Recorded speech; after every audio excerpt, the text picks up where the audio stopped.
Hello and welcome to the Breath of Life. I'm Todd. As always, super grateful you're here to join me. Today I want to talk about truth. Pretty heavy word. Truth. What's true? Well, this is stemming from, um, in general, questions of faith. Um, I myself, since finding Jesus, December 30th, 2025. Today's March 4th, 2026. So a couple months here. Um, and I've recently also announced, just to friends and family, a post on Facebook, that I found Jesus and that I'm doing this podcast and doing these videos every day. So I've had a few conversations with some surprised people, which totally expected. And I welcome all these conversations. But even before I found Jesus, there was a truth that I experienced, and I want to share it. So what I had found, this is when I had a spiritual awakening, and I found God. Found God. Skipped over Jesus for a couple of years. Um, but when I found God, I had realized that truth isn't something that you can prove. Hear me out on this. I want you to think of the person that you love most in this world: mom, dad, kid, whoever, husband, wife, doesn't matter who it is. Just think about that person. Now, you know that you love them unconditionally, right? This is your number one. You love them unconditionally, but you cannot prove it. And when I say prove, I mean in a court of law, physical evidence proof. You can't prove to me or anyone that you love whoever that person is that's in your brain. You can't prove it. There's no love meter that I can grab. There's no such thing as a love meter I can grab and I wave it by you and go beep beep beep beep beep beep beep beep beep. Oh, you only love your husband at a 9.5. Why isn't it a 10? There's no meter. There's no way to prove that you love somebody else. I know the first thing might pop into your head is, what do you mean? I love my kids. Look at all the stuff that I do for them. That's not proof. You could just be doing those things to prove to everybody else that you're a good father or a good mother. It's not proof. You cannot prove that you love somebody else. However, you know it's true. You know it. I can put you in the very middle of the largest stadium that's ever been built in the world, which doesn't exist yet.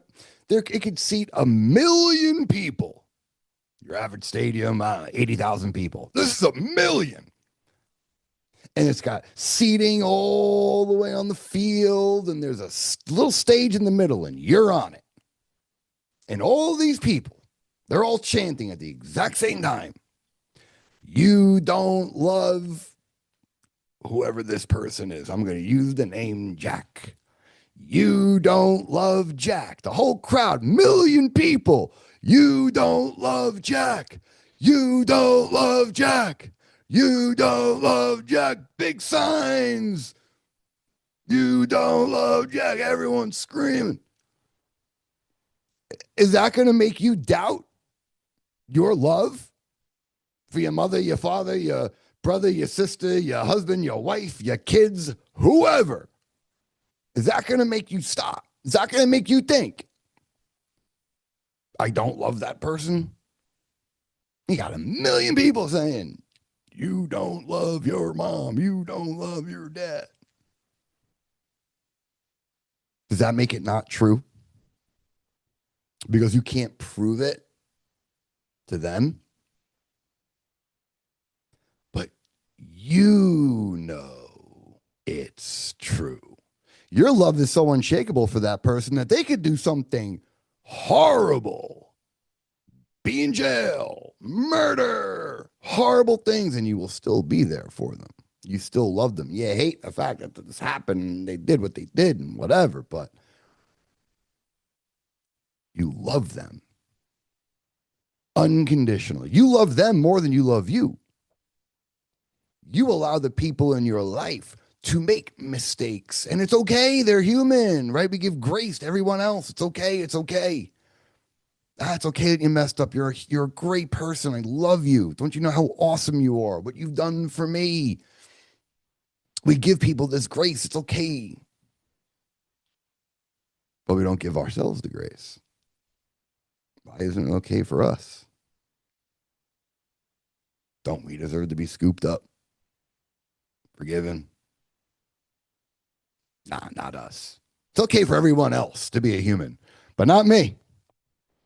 Sorry, that was a little bit of a tangent. Getting back to truth. You know it's true. There's been times in your life where maybe it's in the morning and it's a Tuesday and getting ready to go to work and get all your stuff, your maybe computer in a bag, wallet, keys, whatever, get your stuff. And as you're ready to leave the house, you have this thought, I'm forgetting something. I know I'm forgetting something. So you do a quick check. I know for me, I check my pockets, keys, wallet, phone. Okay, good. Got. For women, probably checking your purse. Hey, give me got everything you need.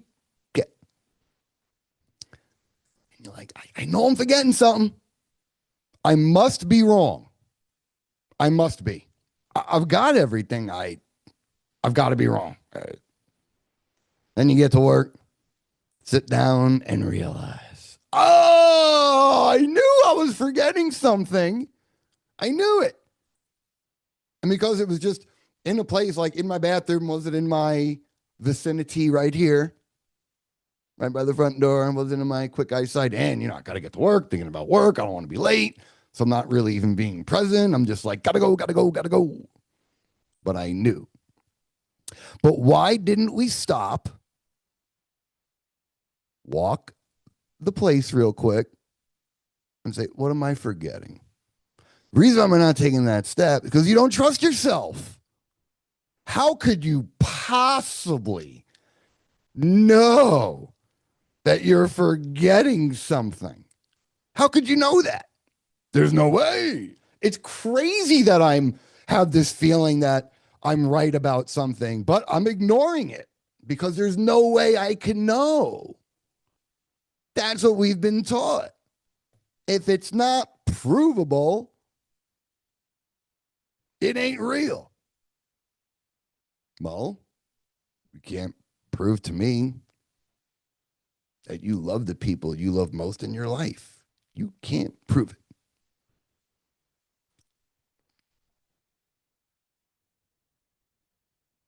Kind of catch where I'm going with this?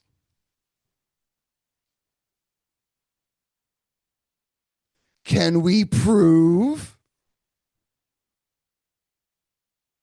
anything about Jesus? Sure, there's written records, there's more written records on Jesus than there was on Pontius Pilate, who was like running even though he's very tied to Jesus and they talk about him a lot, but there's less historical record on him than there is on Jesus.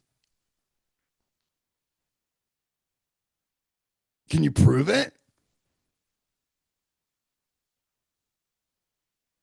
No. outside of the historical records, outside of the Shroud of Turin, which is a whole other thing. I mean, whew, you can't prove it. There is no proof. So when I'm talking with someone and they, well, I mean, the Bible's been rewritten and was written by man. All the things that I felt, I myself was repelled from Christianity, from Jesus. I was repelled by it. I actually thought those people are just weak. They're weak. They just need something to believe in. They can't do this on their own. Think about the arrogance of me on that. Whew. People have been reading the Bible for 2,000 years, and here I come. Like I know better than the history of the last 2,000 years. Pretty arrogant. Pretty arrogant of me. And to have never even read the Bible. Never. Never even looked. I felt I knew. I knew about Jesus. It's in the culture. I've heard about it. I know. I know all about your Easters and your Christmas and your Lents and your Ash Wednesdays and and as a reminder, I grew up Jewish, right? Zero exposure to New Testament, zero. So even for me, like something, even for me, when I did accept Jesus into my heart and I felt his embrace and the embrace of the Holy Spirit,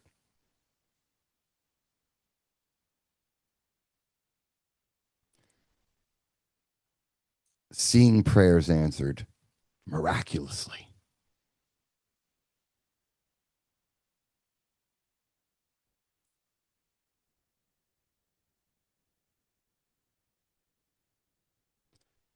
Wanting to share with everyone in my life. At the very least, just talk about it.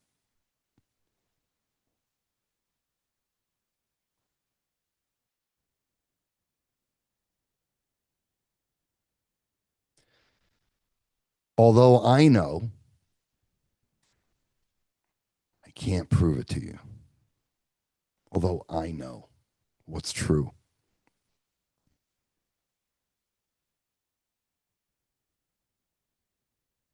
It's not like, oh, got it all figured out now. No. I'm realizing sins that I didn't even know I was committing.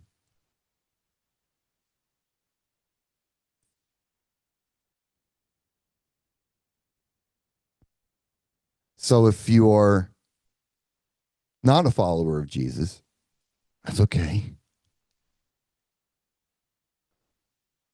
I would say to you, if there's something inside of you that you can't prove, if you were to tell someone else about it, they're not going to believe you. But if there's something inside of you that has a curiosity, maybe even a fight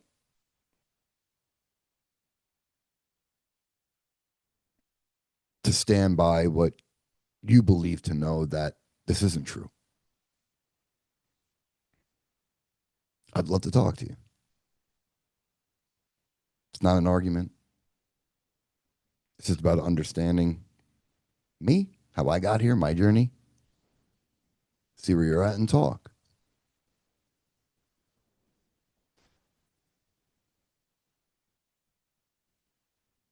One of the things I'm going to be doing today, I'm going to church tonight. First time. What really pushed me to go to church, I've been watching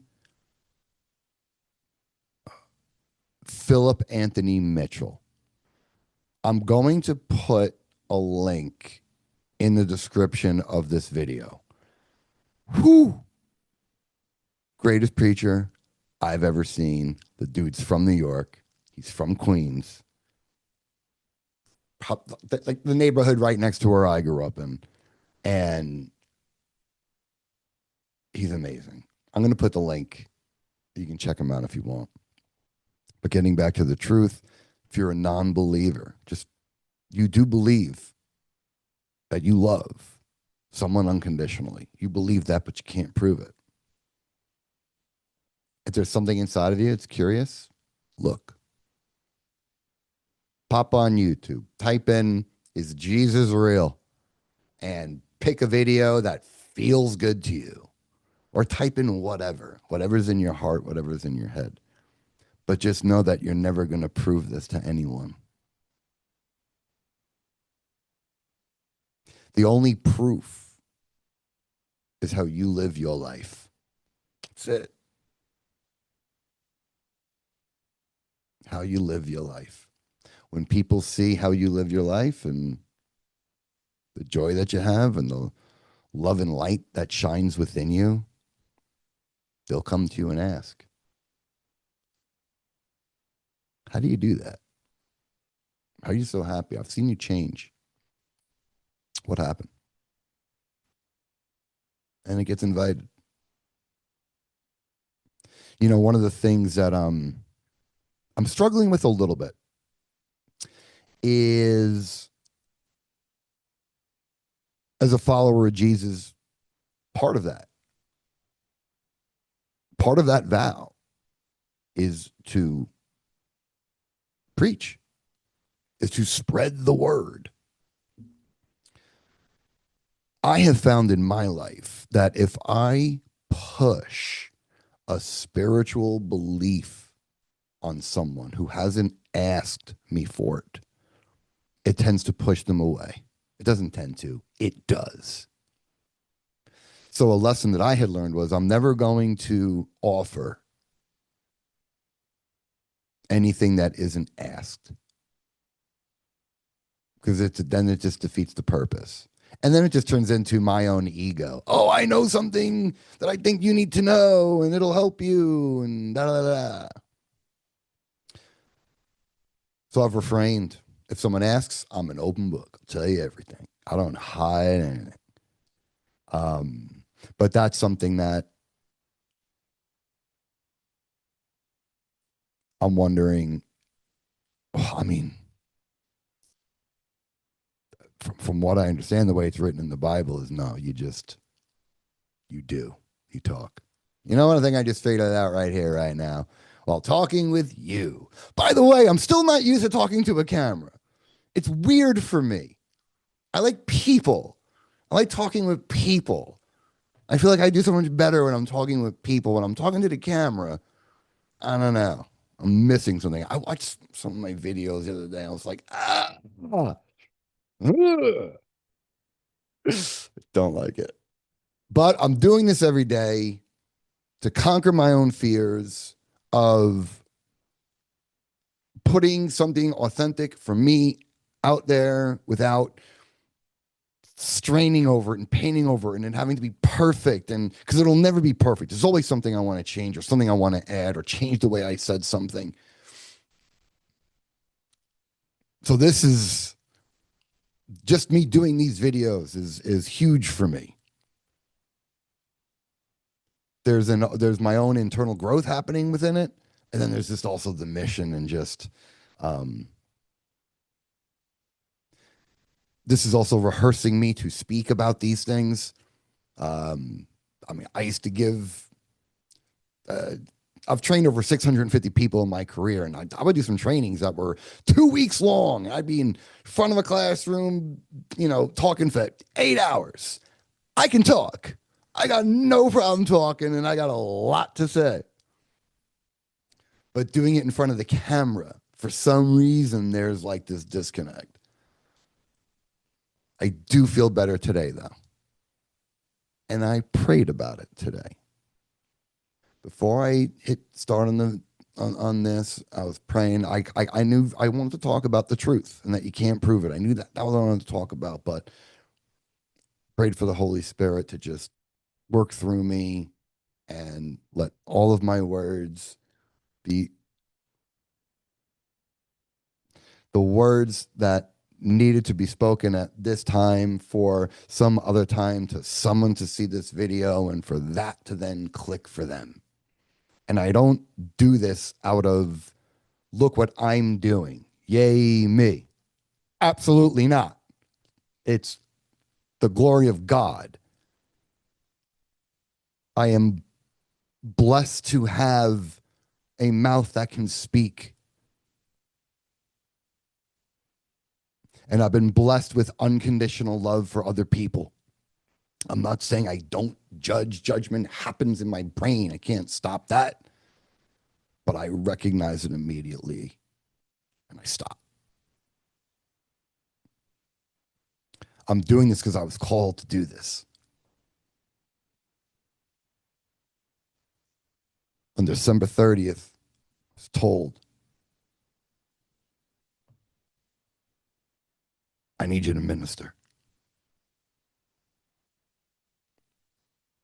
I start looking up all that. What does it take to be a pastor? Like lots of college, lots of stuff, lots of time. Another thing I've had problems with in my life, I'm very now focused. Never been very good at sacrificing today for something I want tomorrow. I'm like, I'll make that sacrifice tomorrow. So this is all part of it. You're all along for the ride. Just remember, truth. Can't prove it. People around you won't believe it. But you know it's true. That's all you need. You know it's true. Follow that. Watch what happens. Thank you for joining. I love you. All love, love all. Peace.